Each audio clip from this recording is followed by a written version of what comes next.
Mapagpalang hapon mga ate at mga kuya. Welcome sa akin channel, ang Kuya ng Binyan. Ang ibabahagi ko ngayon ay panalangin ni San Francisco ng Assisi, daluyan ng kapayapaan. Maligayang kapistahan sa mga Fransiskano. Panginoon, ako'y gawin mong daluyan ng iyong hinahon at kapayapaan. Pag may kagalitan, pag-ibig, ialay. Pag may kasakitan, patawad, ialay. Pag may kaguluhan, ugnayan, tibayan. Pag may katotohanan, tiwalay, takasan. Pag may kamalian, totoo'y itanghal. Pag may kabiguan, pag-asa'y iluwal. Pag may kadiliman, liwanag, itanghal.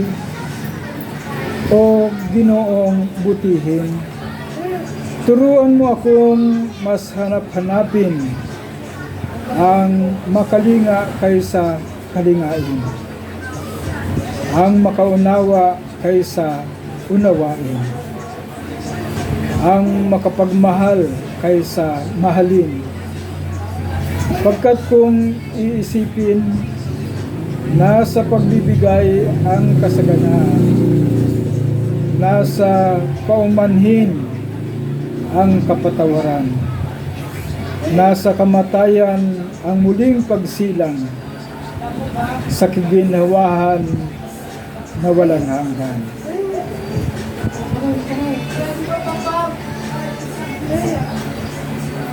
Si Francisco ang founder ng Order of Friars Minor, mga Franciscan, at ito ay lumago sa iba't ibang dako ng mundo.